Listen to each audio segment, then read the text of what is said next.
And viewers, getting straight on into our show for this morning. It is Ash Wednesday, which means that it is the beginning of just to give us a bit of perspective and to talk about the importance of observing the Lenten period. I am being joined by Father Phill Isaac, and of course, he is the Archdeacon of the Tobago Anglican Church. Good morning and welcome to you, sir. How are you doing? I am fine, and thank you for having me. Would you to do a bit of geographical correction? It has been advertised that the beach just below Lambo is Petitchou. Actually, it is Little Rockley Bay. Petitchou is a lagoon that is behind Magdalena. So I do hope that is good. But yes, I'm okay, and we are starting Lent today, Ash Wednesday, and it goes on for basically 46 days, and there's a reason for that. Sundays are not fast days, they are feast days. So when the church planned the Lenten, they did plan it for all days except Sunday. So that's why it goes for the Lenten period, covers 46 days. That is why it begins on Wednesday, and did not begin on Sunday. All right. So tell me about, the importance of observing Lent. Why is it so important? As we go through life, it is important for us to reflect on who we are and why we are here, what is our purpose. The Christian church, Lent is a feast period that was put into the Christian church's calendar. And we prepare for Easter, for the celebration of Easter during Lent. Now, that period that comes before Easter, and that Easter, the celebration of Easter, is important. As a matter of fact, it is central to the work of the church. And I must just sort of roll back, because I had an encounter this morning, and it told me that there is much more education to be done regarding, let us say, the Christian church. The modern churches do not observe Lent. The modern churches, but the church that came out of Pentecost and continued probably until the Reformation as quote-unquote the church, all right? That church would have started a calendar, and one of the activities that it would have been, and there would have been Lent, all right? And Lent prepares us to celebrate Easter. What is Lent? During Lent, we take a look at ourselves, we look at humanity and what humanity is doing, and we realize I call it apostasy. Away from Jesus Christ, turning away from righteousness, if you want to call it that, and we mourn. It's a period of mourning, and because it is a period of mourning, the church uses the color Lent. During this period of mourning, it's self-denial. Okay, when you deny yourself some of the quote-unquote pleasures of the world, right? And some people take it to heart, some people do not. But to deny yourselves pleasures of the world does not mean staying away from carnival. All right? It means if you're going to engage in activities, there is a certain amount of decorum, there's a certain way you're going to do it. All right? And you will not do it so that you will injure others, that you will lead others, things like that. All right? And that sort of denial that you're going to do, it means that I'm going to be walking a path whereby I will fulfill the purpose for which I was created. Very early in the life of human beings, right, we moved away, we made the wrong choice, quote unquote, in the Garden of Eden. And having made the wrong choice, a lot of things followed. Humanity actually started to do a lot of evil things. All right? We sort of opened worms, as they call it, of evil. And after that, God made the effort to call humans back to worship to him, to be in fellowship with him and all that, because we were created strange enough. I don't know why we were created. To glorify God. To glorify God. Well, that is a general sense. But we were to show forth to each other person what God is like. All right? And I mean, by that definition, I'm sure you will realize that we are not doing that at all. If we think of God in a particular way, right? And because that did not happen, all right, we do not show forth God to others, right, in general life. Because that did not happen, it means that we have turned away. And the things that we show forth is murder, there is wickedness, there is, a lot of evil in the world. Okay, so as we reflect, the church calls on its people to stay away from those things in particular. And just for like further clarity, because normally when we talk about Lent, there's a lot of people that they give up meat for Lent. And that's when fish becomes like the most popular, the most popular type of food around this time. And then there's a concern about the price of fish because supply and demand and all those things, and it's sort of become like just a fashion statement, for the next 40 days. But it is more than just giving up meat. are you going to give up meat for 40 days and for the rest 362 days you splurge in meat? It is the practice. Actually, you do it for the 40 days, right? And you realize to yourself, well, look, yes, I can do it, all right? And I can discipline myself to stay away from all evil things. It is a practice that the Christian must, and that is why we have it.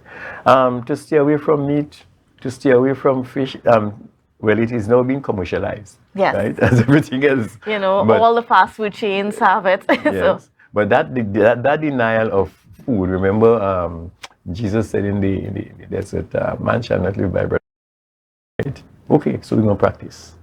Right? It's a practice for those 40 days. But as I said in another place this morning, those who fast only for 40 days are the ones who put on a show to rend their garments.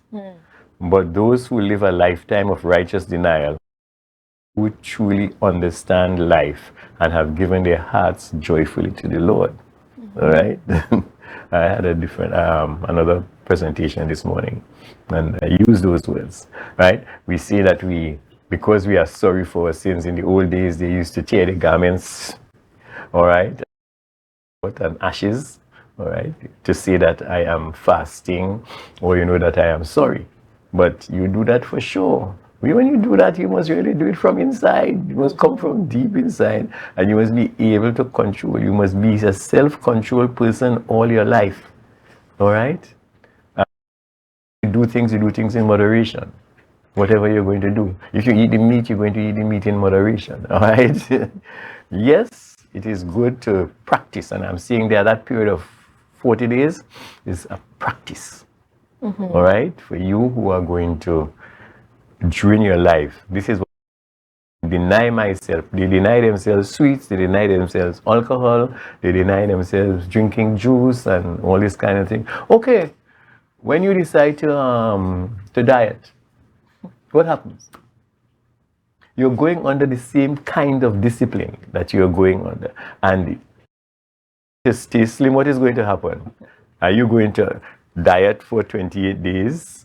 You get into your shape, and then for the rest of the year, you decide to splurge, right? So you understand what Lent is about. It's more than just, okay, I'm staying away from fish or meat for 40 days, right? It is a self-denial to recognize God.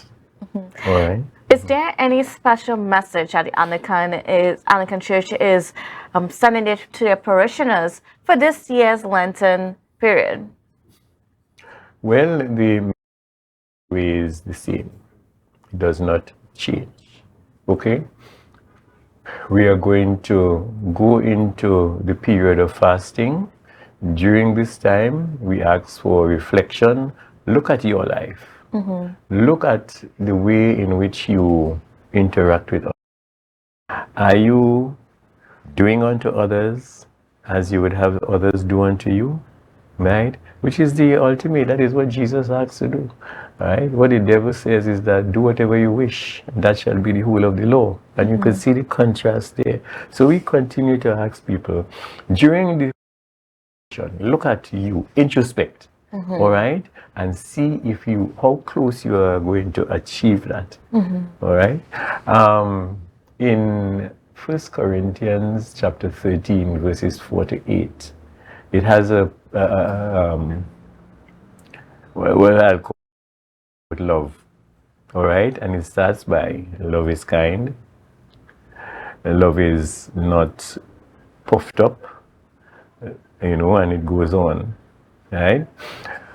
If you should use those words in 1 Corinthians chapter 13, verses 4 to 7, love is patient. You can ask yourself, listen, am I patient? Am I kind? Am I boastful? Introspect. And if you like, you can mark yourself, You could put it on 1 to 5. Okay, I mean, how kind am I? Is it 1, 2, 3, 4, 5?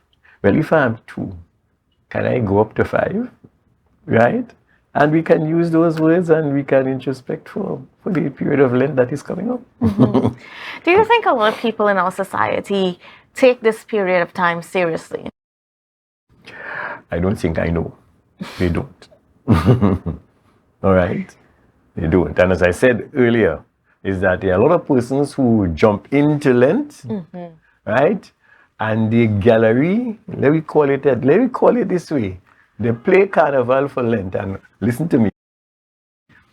They stop drinking alcohol, they stop eating meat, all right? And immediately Easter comes back into it. So I'm saying you play mass, right? During that period, right? You gallery on us to say that I am not eating this, that. Let us do it conscientiously, and let us take it as to impact upon our daily lives, right? If we did deny ourselves for Lent, all right, let us organize our lives so that we can live measured lives during the rest of the year. Don't just do it for 40 days and then you get back into as you were. Now, do you know the history at all about why Carnival, was placed just before Ash Wednesday?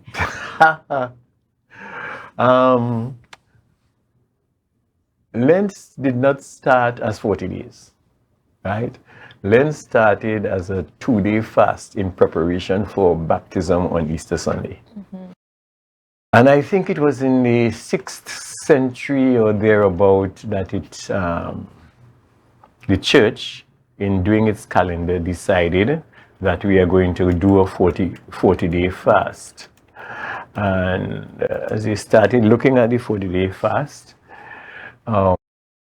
they decided we are going to fast for 40 days, but we cannot fast on Sundays. Because Sunday is a feast day, the day on which we remember the resurrection of Christ. And that feast is too much of a high feast for us to fast on. This is life, and that is where human beings got life. All right, or we got life from Jesus Christ. So the church decided that this is how it's going to do it. And the church planned its 40-day fast, counting from Easter, coming back to Wednesday. On the other hand, the end of winter, we have the Shove, which was celebrated on the end of winter. And they used to have a pancake day when they used to take all the milk and cheese and all that was stored for winter, and they would make pancakes and they would have fun. All right. And that day was called Shrove Tuesday or Pancake Tuesday. It just happened that probably the link between the Shrove and the Ash Wednesday, ending the winter of Tuesday with Pancake Day. All right. And whenever we started the well, what the festival, there would have been a festival. Yes. All right. In some countries, I think in France and some France places. and yes. Yes, you would have had a festival. And of course, our carnival is very much related to And French. that would have happened after that. Carni, that means flesh, as in valedictory, leaving, abandonment of the flesh, right?